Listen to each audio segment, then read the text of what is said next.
bien un des rares que ça intéresse. C'est passionnant.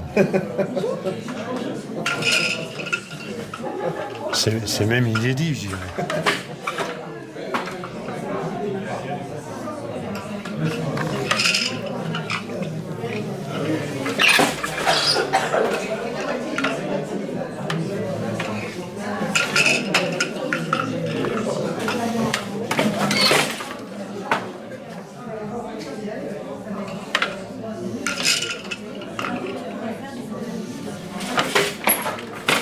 C'est un tissu de lin, en trame et coton lin en chaîne, destiné à fabriquer un sac.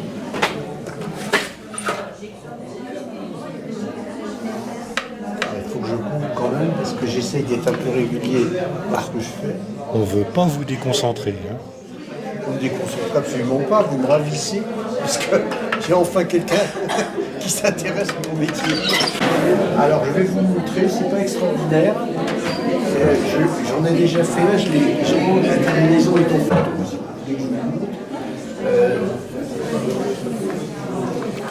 Et là vous avez une nappe en coton, entièrement ouvragée à la main. Vous la voyez, monsieur? Oh, très très bien. Et, oh, vous savez, je l'utilise pour moi-même. Et donc, vous avez ici ce motif sur un plan et derrière un autre motif. En soie. Un motif assez difficile à trouver. J'ai rencontré le maître tisserand Yvan Valfard qui était installé à Provins. Et à l'époque, outre son travail de tissage, il organisait des stages. Et c'était très en vogue à l'époque. Donc j'étais un jeune homme de 20-22 ans. Oui. Et j'avais accompagné mon ami de l'époque et il lui avait offert ce stage. Et je suis tombé dedans. Ça peut se comprendre. Hein. Je suis tombé dedans et donc j'ai eu la chance d'apprendre, d'être en contact avec la profession, c'est-à-dire avec le travail et pas l'école. Donc j'ai appris en faisant et en me ressourçant systématiquement auprès d'artisans. Et bon, bah voilà, maintenant j'ai eu quelques distinctions et je suis reconnu sur le tour, je dirais français, comme... Et votre métier, c'est vous qui l'avez fabriqué ou Alors, mon premier, oui, je l'ai fabriqué, mais celui-là, c'est un métier qui a été fabriqué par un ébéniste pour sa fille, il y a 50 ans. Et en fait, sa fille, je l'ai récupéré et je l'ai entièrement modifié pour qu'il devienne utile. Enfin, utile. Je vois ce que vous voulez dire. Plus confortable à servir. Voilà. Parce que je ne pensais pas qu'il pouvait marcher, tant il était différent des autres métiers à tisser qui étaient en cours, notamment par son arrière extraordinairement court. Moi, mes métiers à tisser, ils font 2 mètres de long. Ah oui, oui, c'est des monstres. Vous voyez, c'est des monstres. Et en fait, j'ai découvert qu'il était, comme on dit aujourd'hui pour l'informatique, extrêmement convivial. et je l'ai entièrement modifié en adaptant des systèmes. Et voilà. Il faut programmer le dessin. Il faut programmer le dessin et donc si vous voulez, mais avec 4 cadres, vous voyez ce qu'on peut faire. On fait du damas. Et chaque cadre est équipé d'une aiguille que l'on appelle lisse, d'où les métiers des lissiers. Et on a inventé un système assez amusant, c'est-à-dire qu'au lieu de couper autant de fils, là vous voyez sur cette chaîne-là qui est basique, j'ai 600 fils. Et quand on débute, et ou au néolithique, en fait, je ne sais pas comment ils faisaient, mais on voit souvent, on coupe 600 fils de la même longueur. Donc nous, on a un système que j'ai exposé là, qui s'appelle l'ourdissage, qui est un système qui, avec une seule bobine, on organise ces 600 fils en un seul tenant, et c'est en les coupant qu'on arrive à retrouver du numéro 1 au numéro 600. Et cet ordonnancement-là est important parce qu'ensuite on programme et sur chaque cadre il y a donc une aiguille, une lisse. Et pour être très basique, si jamais je monte le fil numéro 1 dans le cadre numéro 1 et dans sa liste numéro 1. Le fil numéro 2 dans le cadre numéro 2 et dans sa liste numéro 1. Le fil numéro 3 dans sa liste numéro 1 et le fil numéro 4 dans le cadre 4 et sa liste numéro 1, et je repars. Le fil numéro 5 dans le cadre 3 dans sa liste numéro 2. Le fil 6 dans le cadre 2 dans sa liste 2, et le fil 7 dans le cadre 1 dans sa liste 2. Vous imaginez dans votre tête que j'ai dessiné un V à l'envers. 1, 2, 3, 4, 3, 2, 1.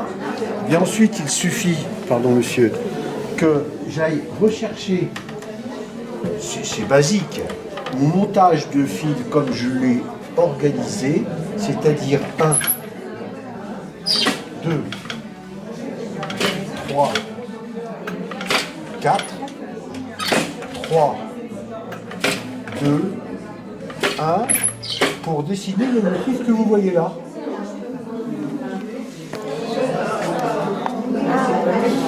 Le V à l'envers qui repart. Donc après, à loisir, je vais changer les motifs pour que ce ne soit pas monotone. Et donc vous voyez, là j'ai organisé un motif. Mais bon, vous voyez bien que si je pédale le 1 là, vous voyez toutes ces parties-là correspondent à un dessin différent. Le principe de la couleur, c'est que la couleur apparaît quand elle est au-dessus des fils.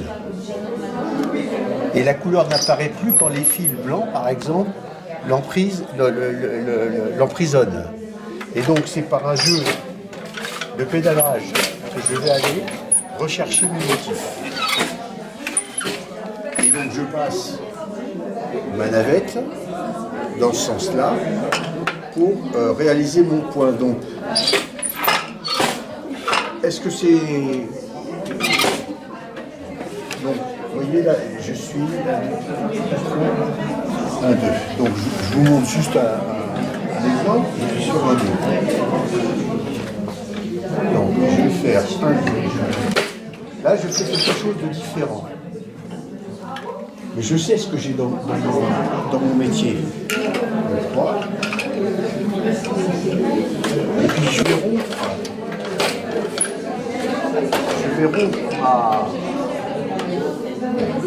Comment dirais-je, ma progression habituelle en revenant sur mes pas.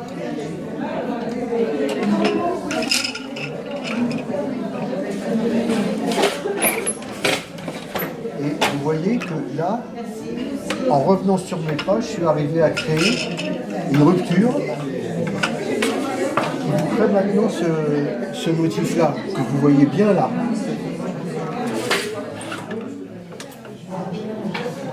Ensuite, je repars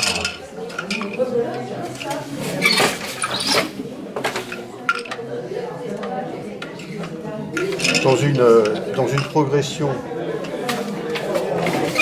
Là, dans la mesure où j'essaye de faire quelque chose qui pourra être un peu symétrique, je reprends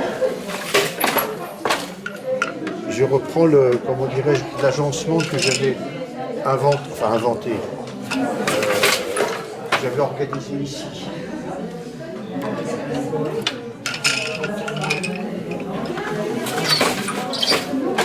Donc le peigne que vous voyez là, il sert à la fois à organiser les fils en densité et en même temps à tasser le tissu de façon à lui rendre toute sa solidité.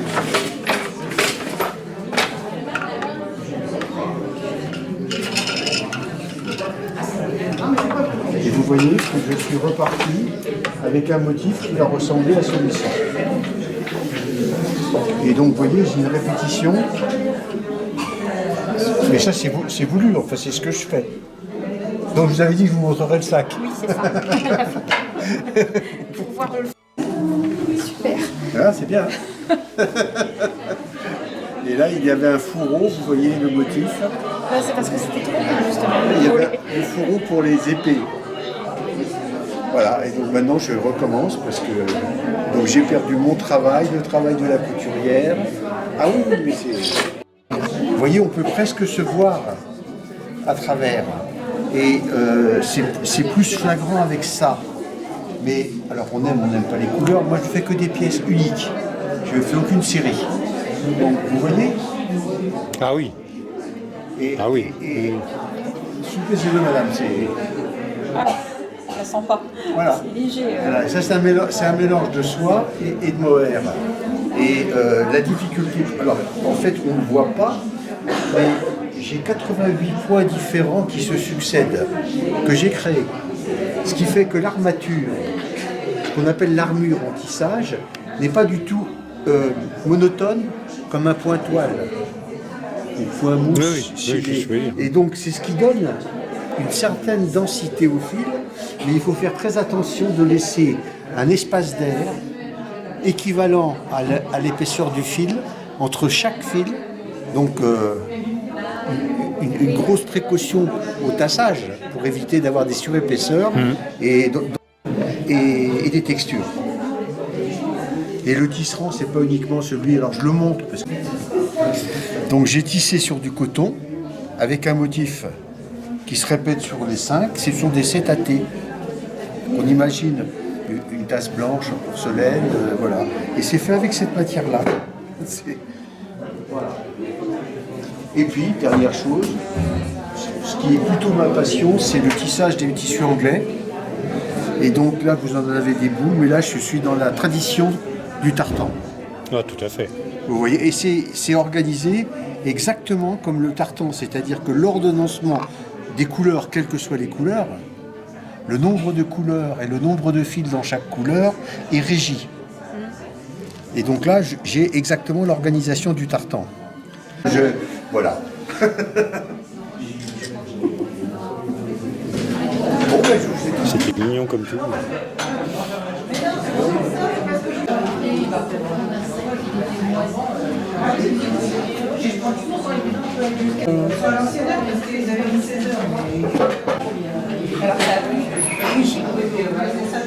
Maintenant, ma petite fille se lance dans la couture. Elle commence à faire. Ça, c'est bien. Vous savez qu'on peut colorier après. Je lui ai acheté le tissu et puis après, elle a fait le sac.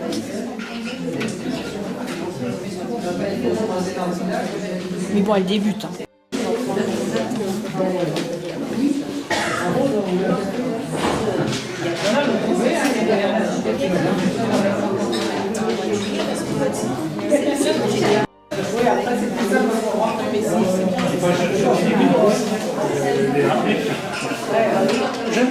Vous êtes sur un...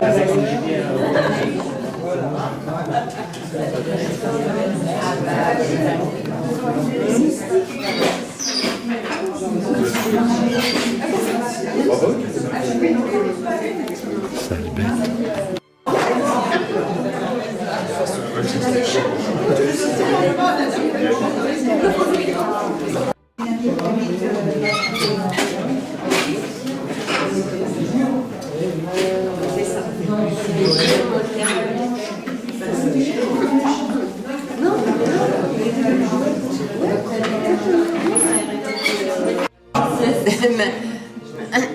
Voilà. Oui, je comprends.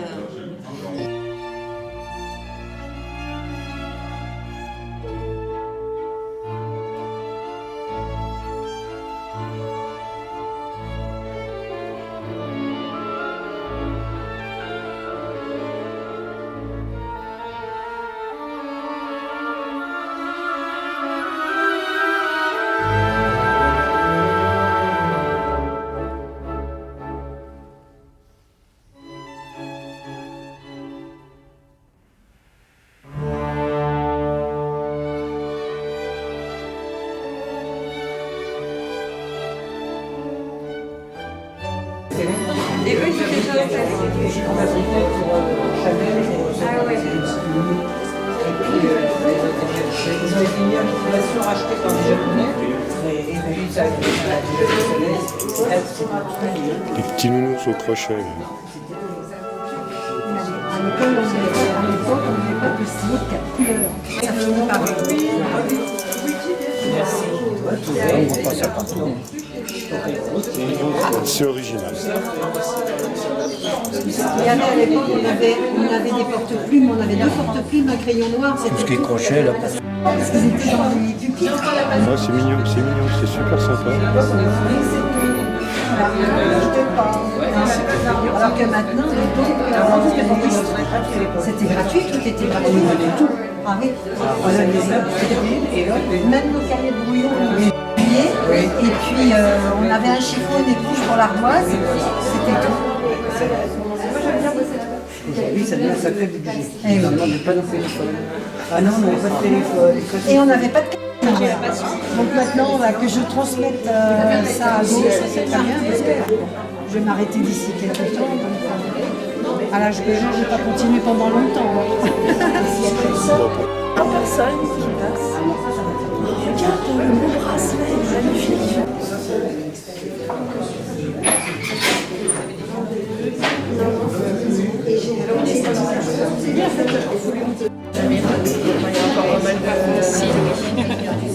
Deux démarches à faire.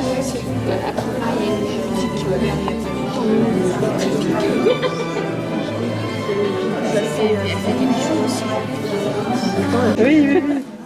Donc là maintenant il faut que j'arrive à pincer ici. Il faut que je cale la pierre, il faut que je lui fasse un berceau. Et là, si ça tombe, ça casse. Oui. Donc, c'est pas une très grande position finalement. D'où la décidé d'avoir un genou. Voilà, Ouais, un gros genou. T'as pas intérêt à trembler trop. Ah ouais, Un faut gros pas décroiser genou. les jambes pour rien faire. Voilà. On va lui faire un petit berceau, il n'est pas tout à fait comme il veut. Mais comme ça tient au moins derrière. À l'avant, je passerai les fils aussi, comme ça, pour bien la tenir. Et puis là, je vais faire la bélière. Je vais faire un tissage sur 2 de mes fils. Faire vraiment un tissage fin, avec un fil très fin. Voilà, comme celui-ci. Et je vais faire vraiment un tissage. Voilà. Ouais, c'est parce qu'elle a souffert. Ça représente du travail quand même. Voilà, au départ, ça ressemble vraiment pas à grand-chose. Et c'est ici derrière, je vais faire ma bélière. Et elle viendra par devant. J'ai du fil noir, gun métal. Et voilà, c'est